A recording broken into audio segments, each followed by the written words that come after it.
was always a very free-spirited, like even as a young girl, they were always like, Miranda, come here. And I'm like miles away. So I'd like have to turn around like a homing pigeon and run back to them. So I've always been very adventurous. And I did get into insurance, and I've never had an issue. I can make friends with anybody. It was the door knocking, the cold calling, and it just over time, as you grow, you get put more into like an office setting. And I remember just looking out the window saying like, this isn't life. It's meant to be enjoyed. And I always kind of felt that way. My main turning point was my father passed in 2019. And at that, I was like, this isn't, life's so short. And I didn't realize how short and fragile it is. And I'm like, I need to go enjoy it because tomorrow's not promised. And then I went out to Jenny Springs to clear my head after that. And I said, this is what I need to do. And, it just kind of took on its own life form. And here we are. All right. I'm here with Captain Miranda Adams. And she's in Florida. She's on her cell phone. She's moving around. I saw your Instagram before we logged on. You are active. You're having a good time. Yeah. Don't stay in one place very long. I'm always on the go. I love what you're wearing on your head. What is that? What is it? I don't really know. I found out at one of the beach shops here, and my bangs were like trying to get in my mouth and my eyes. I'm like, this is not going to work. So I just slapped a headband on. It's like a cool Susie Riveter, Susie the Riveter, kind of like that you get, if everybody doesn't know the strong woman with the bandana, what she's wearing. Oh cool. yeah, she looks cool, ladies and gentlemen. So let's go back to the origin things, because we want to know we want to talk about Naked and Afraid. We want to that show. We want to talk about the outdoors. We want to talk about being a captain. What you do. We want to talk about Florida. Take us back to the beginning. Where are you from? Are you from Florida? How'd you get started into what you do? Okay, so I was actually born in Maine, like Presque Isle. It's maybe a couple miles outside of Canada. And, I was born in one of the biggest blizzards that they've had. And I think my mom got sick of it and said, you know what, we're moving to Florida. So about 10 months old, I got transplanted. And so now at this point, being 34, I'm pretty much amphibious. Like I like to call myself a native because, I'm pretty much very salty now at this point in my life. I grew up on the water. My dad, huge avid angler. My brother was a captain. We always did kingfish tournaments. So it's something that I just kind of was raised in and, learned that passion at a very young age. So did you go to college? I did not. I have not been to college. I made it through high school, and my dad sold insurance. So, got out of high school. My dad's like, this is what you need to do. Go get your insurance license. So I'm like, all right, Dad, I'm going to do it. So I went and got my health, life, and annuities. Just did that for a couple of years and realized like, oof, like it's kind of for the birds for me, because I'm more free spirited, the whole corporate job just kind of, I did it and it wasn't really the right fit for me.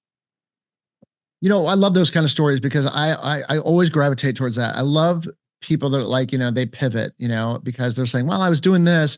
And then because people get stuck, and I loved the pivot story so much. So what was the inciting incident where you said, you know what, this is what's going to push me to do this. This is why I'm going to do this. This is what I'm going to do. What was that moment? What happened? Was it gradual or did it happen? Was there something that really triggered? Well, I was always a very, very, free-spirited, like even as a young girl, they were always like, Miranda, come here. And I'm like miles away. So I'd like have to turn around like a homing pigeon and run back to them. So I've always been very adventurous. And I did get into insurance, and I've never had an issue. I can make friends with anybody. It was the door knocking, the cold calling, and it just over time, as you grow, you get put more into like an office setting. And I remember just looking out the window saying like, this isn't life. It's meant to be enjoyed. And I always kind of felt that way. And honestly, I worked outside a lot and I was always outside. But my main turning point was my father passed in 2019. And so he was always working insurance. And at that, I was like, this isn't, life's so short. And I didn't realize how short and fragile it is. And I'm like, I need to go enjoy it because tomorrow's not promised. So let's, and then I went out to Jenny Springs to clear my head after that. And I said, this is this is what I need to do. And, it just kind of took on its own life form, and here we are. That's a lot of leverage. That'll do it. So how did you, because liquidity is important. How did you say, I'm going to monetize this? What was the strategy? It was like, how are you going to make a livelihood out of it? Yeah, honestly, I completely winged it. I didn't know what I was doing. I just knew I wasn't happy where I was at. And, you miss 100% of the shots you don't take. And I said, you know what, if anything, I can always fall back on insurance and figure it out. There's going to be a way. I just have to figure out the way. And I knew I was going to stumble and I was going to fall, and I'd pick myself back up, and then I was going to do it again and again until I got it right. So I'm still learning. I still have a lot of learning. I'm by no means a professional. Like, as far as the monetization, I just have a passion and a drive. And I feel like that does exude out to other people. And they're like, you know what? Like, I want to live life. It's that energy and that like happiness, it's contagious. Like, positivity and happiness is very contagious. So I don't know. I just live my life and document it, and, hopefully people like it. Right. How do you segue into Naked and Afraid? Like, when you were watching that? Because, I mean, I've talked to 6 or 7 of these guys already, and it's like the initial, people like the challenge, but then the naked part, is like, it's no big deal after like 10 minutes. Everybody tells me that, but in the incipient stages of watching the show and finding out about it, and then your brain triggers and goes, it's almost like cold plunging, I would think. Cold plunging to me, I've only done a cold bath once. I'm getting a cold plunge in like a month. And the reason why I bring this up is because there's conscious competence, and then there's unconscious incompetence. And when you're watching, and when you conceptualize Naked and Afraid or cold plunging, you're like, I'm going to go in that water, no big deal. And then your body hits that cold water, and you're like, oh my God, I can now conceptualize this. When you were thinking, yeah, no big deal, naked, and then you're like, oh shit, I'm going to be naked. I mean, like when you saw the concept of the show, I mean, what went through your head? Yeah, honestly, this is going to sound terrible. I didn't put much thought into it. Right. I just I'm out on the boat. I'm in bathing suits a lot, and I've always been free spirited. And then I have a good friend, Heather Smith, and I talked to her a little bit when I found she was on the show, and I'm like, hey, I've always been kind of interested, like, what's up? And she's like, okay, girl, like, this is what you need to do. And so go apply. And I'm like, you know what? Let's go. Let's try it. I mean, worst case scenario, it's an experience regardless of the outcome, and I'm all about the experience. Let's try it. So that answers the question right there. Cause I know Heather, she's been on the show, and she's a badass. So you're a badass also. You're just like, let's go, girl. This is no big deal. Mind over matter. That's why I was just winging it like a baby bird. I was like, you know what, let's try it. Let's just do it. And, I did apply, and I was able to get on the show, and reality kind of set in. When I got on the plane here in Tampa, and I was like, oh man, like, I think I might have bit off a little bit more than I can chew here, like, uh-oh. Right. And, you do forget that you're naked about 5 minutes in, and it's so strange, because when you do get out, and it's weird to see people in clothes, because you forget everything's just so tan all the time. Right. You see clothes and you're like, that's weird. How long were you out there for? I mean, first of all, where was it? And like, tell us, you get there. Cause I like to hear everybody's story. You get there. How many in the film crew were yours? And where was yours? Okay, so we filmed in Buena Vista, Colombia, and there was, I think, 4 or 5 people there. I did a 21-day challenge, and I was shooting for the 21 days, but I didn't know, like, you can only control the controllable, but at the same time, Mother Earth will humble you very quickly. Meet the Bolo Pack, the ultimate travel companion that transforms into a hammock, a pop-up tent, and even a cooler. Whether you're hiking, camping, or chilling at the beach, the Bolo Pack has you covered. First up, the Bolo Pack is a sleek, compact backpack, perfect for day trips or long adventures. Need a break? With a simple pull, the Bolo Pack transforms into a relaxing hammock, perfect for catching your breath during hikes. Planning to spend the night? The Bolo Pack also converts into a pop-up tent, giving you shelter wherever you go. And the best part? The Bolo Pack doubles as a cooler, keeping your food and drinks fresh for hours. Let me show you how easy it is to switch between modes. First, the hammock. Just a few simple steps, and you're ready to relax. Next, the pop-up tent for quick shelter setup. And finally, the cooler function, ensuring you stay refreshed on the go. From day hikes to weekend getaways, the Bolo Pack adapts to your needs. Whether you're chilling, camping, or keeping your snacks cool, ready to upgrade your travel game? Get your Bolo Pack today and take your adventures to the next level. Link in the description. So okay, so before we could find out to go the journey, how many people in your film crew? How many people were there? I think we just had 3 or 4 people. Okay. Yeah. Out there with us. Okay. So, but they were hiding. They can't talk to us. They didn't bother us. They just let us do our thing. I'm gonna dig a little deeper than I usually have. Okay. So, because I always ask different questions about these. Okay, so what is it, like a van drive you down there? You take a Jeep, like what? You get out of the plane, you go to the airport, then you go to the location. Did you take a van down to the location? I don't know. I was blindfolded. What? The whole time because I never knew that. I never asked that. No one told me that. Yeah. They so when you go in, like you are completely disoriented because number one, like for me, this was the first time I've left the United States. So living in Florida, I was like, you know what? Like, okay, this is the ultimate adventure. This is going to be amazing. I hope. You don't know.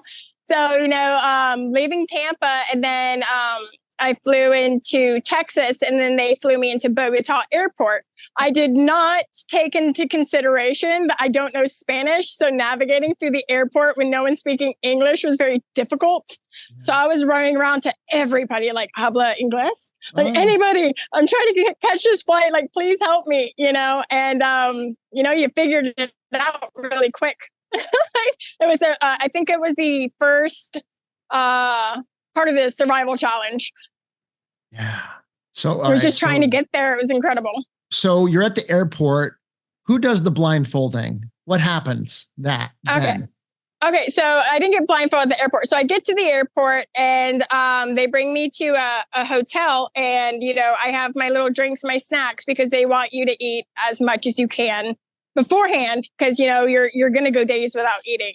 Yeah. And so you're sitting there and like, naturally your body, I don't know about you, but I know for me, when I get stressed out, I'm not a stress eater. I'm like, okay, like I can drink water and that's about it. So I was trying to eat it because I had that nervous belly going on. I didn't know I was a complete fish out of water there. No pun intended. And, no pun intended. And, when it was time for the insertion, they're like, okay, like you got to put the blindfold on. And I'm like, what do you mean? What do you mean I got to put a blindfold on? Like, I'm in a third world country. Like, I'm in Colombia and you want me to get blindfolded in the back of a car? I feel like this is the beginning of every scary movie I've ever seen in my life. That's right. And I'm like, uh-oh.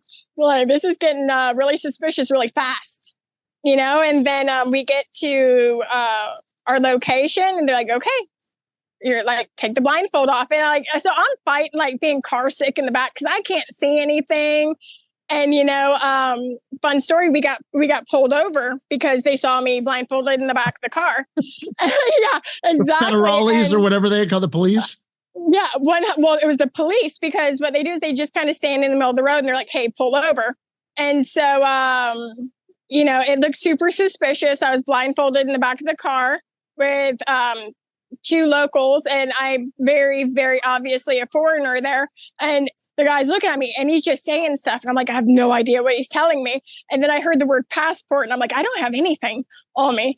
Like, I don't have anything. And they're like, so the translator is sitting there trying to translate it. And they're like, well, how do we know what she's saying is like what she's actually saying? Because it was a language barrier. And so all I could do is like, está bien. Like, I'm good. I'm not tied up. Like, this is voluntary. And so they looked at me like I was insane and they let us go. And I'm how you wouldn't know how they looked at you? Yeah, he just looked at me you were very blindfolded. concerned.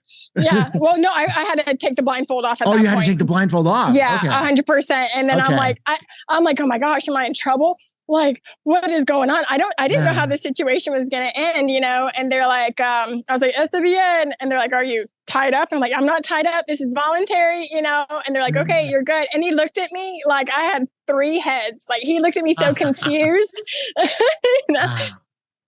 That's cool. So, okay. Yeah. So how long did it take you from that point? How long did it take you to get to location? I don't really know.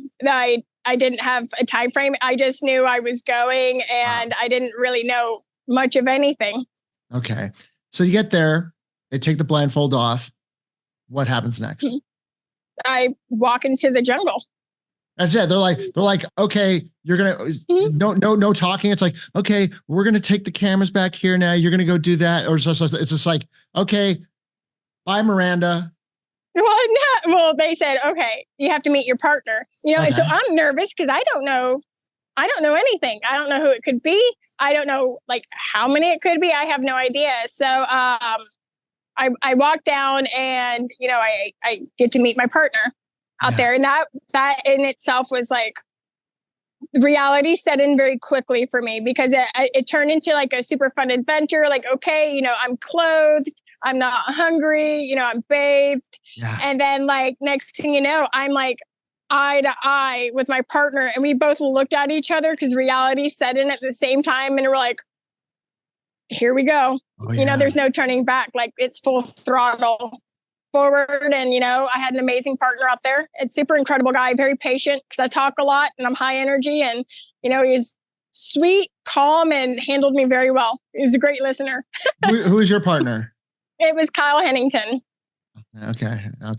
He's Kyle of the Wild. Okay.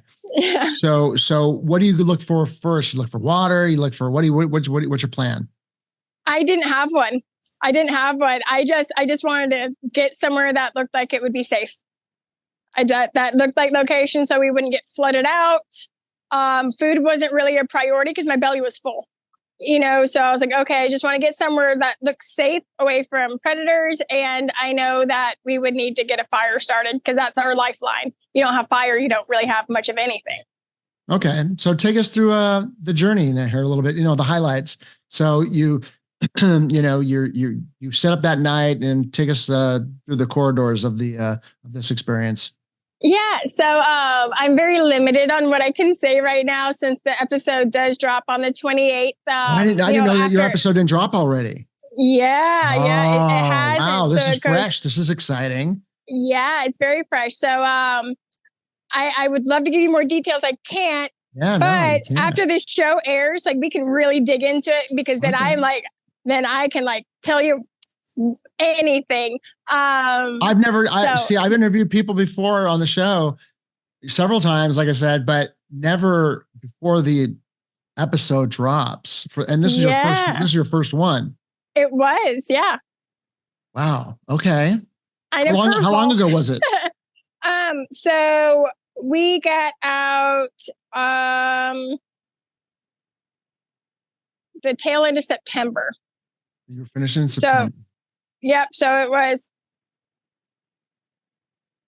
4-5 months ago. Yeah.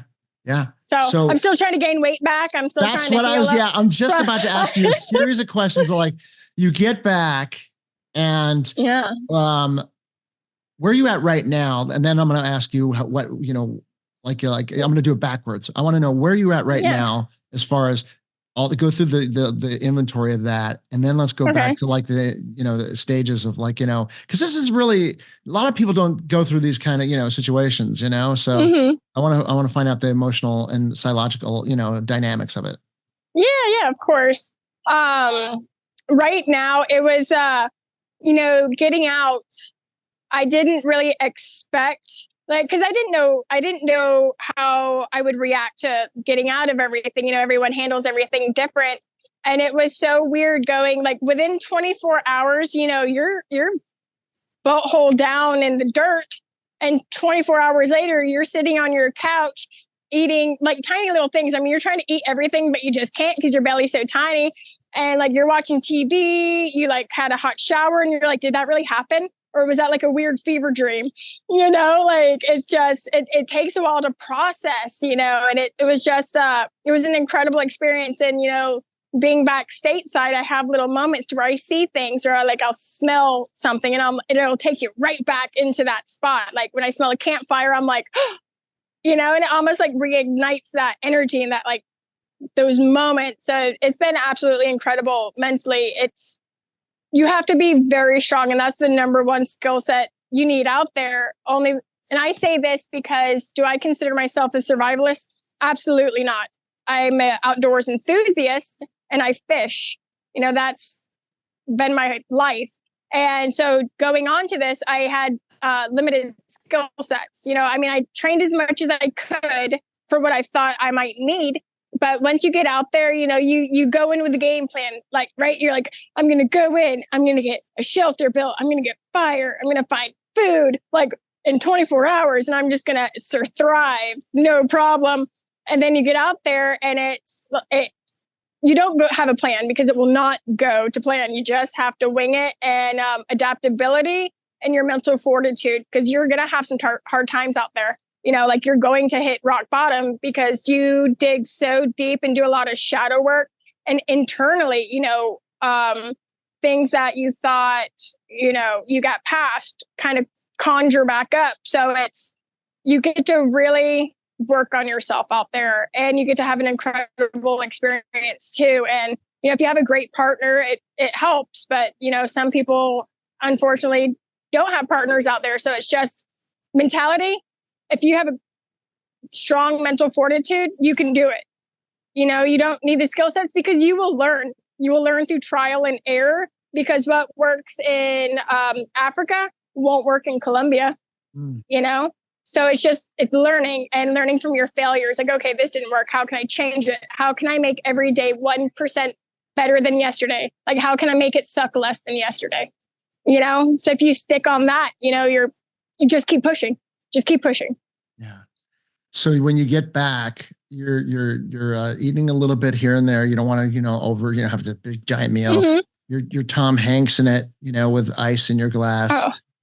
Right? Yeah, no, Tommy, that's a Castaway reference, by the way. Ladies. Yeah. you got that. 100%. Oh, I'm a big Wilson fan myself. A what fan? So a big Wilson fan. The volleyball? Oh, Wilson, yeah. Did you have to do some Wilson activities and really talk to yourself like that? Yeah. But you had your partner, but like, were there other psychological, you know, little exercises that you did while you were out there? So what I did, like if it got to feel like where I was overwhelmed with something, I would go out and I would just walk around. I would go, have been something from a small puddle, you know, to like a little, not a spring, but just from water running down the rock, and just giving yourself time alone and just like taking in the little things. It's the little victories and it's the little gorgeous things. Like out there, we had a crazy amount of hummingbirds. And for me, like, you know, I've never seen the hummingbirds out there. You know, I've only seen the little tiny Florida ones. And they were the most vibrant. And I got to tell you, they loved my hair for some reason, because they would come up to like right next to my face. And I'm like, this is the most incredible thing. So that it was just enjoying the little things and just enjoying the beauty of it made everything worth it, you know, because it did suck some parts, but it was kind of toxic relationship, honestly, because like one day you're like, this is gorgeous, this is beautiful. And then it would humble you really fast. And you're like, oh, okay. Like, you have to respect it, because if you do get arrogant out there, it'll dump you on your face real fast. Right. So 1 week after the show, what's as the theoretical blood starts flowing back to your brain, you know, what are some of the dynamics you're going through a week after? Yeah, so it was a little bit of an adjustment. I think the biggest adjustment that I had is my eyes were a lot bigger than my stomach, because I would order I would order a meal like I did before I went. And then in reality, I could fit something maybe the size of an Oreo in there. And that was it. Like I would get sick if I overate. So I was like in this like thing where I would like eat and I'm like, okay, that's enough. But I would like find myself constantly wanting food. And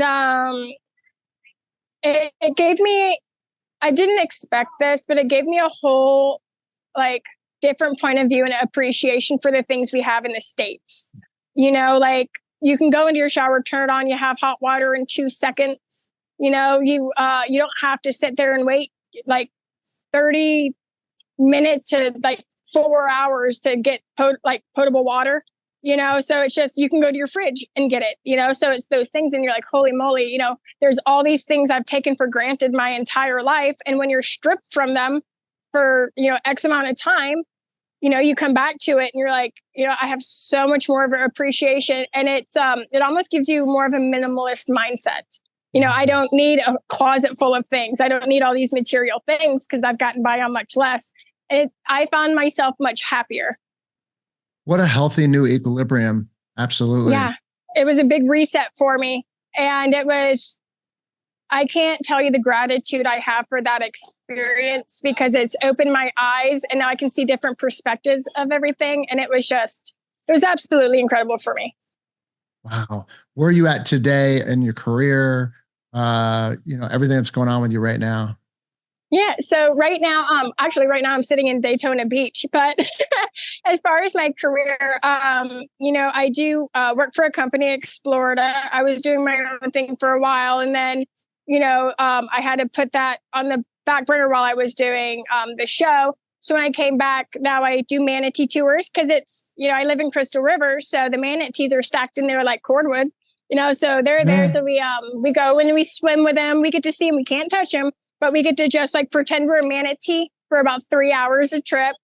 And it's so cute because there's a bunch of babies in there and, they're nursing under their mama's armpit. And you're just like, you're the cutest, ugliest thing I've ever seen in my life, and they're goofy. And, so scalloping season is going to be coming up here in the summer. So it's just, it went back full throttle. We're back in the swing of things, and it's just, it kind of took on its own life form. I don't really know how it happened. I just knew I had a passion for it and I started documenting it and everything kind of fell into place. I didn't go in with a game plan. I just knew what I loved and I went for it. And, there's been extremely hard times in it to where I'd question, like, did I make the right choice? And then it's like the tiniest little thing reminded me, like, this is it. This is my path. This is what I have to do. Like, just keep pushing. Like, don't buckle. Like, we've come so far to only come this far. And, it's still growing, it's blossoming, and I'm just, hanging on for the ride. And I don't know where it's going, but I know it's going to be incredible. I mean, yeah. Well, long term, I mean, do you plan out that far in house? Would you do a Naked and Afraid again? What's your super long term plan? Do you plan that far in advance? No, not really, because I don't know where. I never know what's going to be thrown at me, right. As far as Naked and Afraid, absolutely. I would do it again. And I found if I make plans, I do have my goals, my aspirations, my short term, my long term, but as far as like setting down like a bulletproof plan, I don't, because things kind of get thrown at me, curveballs. And if you have your mindset, like this is how it's going to work and it does it kind of sets you up for mental failure. But if you learn to adapt and roll with it, it may not be what you thought you needed, but in the long term, it gets you to where you need to go and you don't see it right then.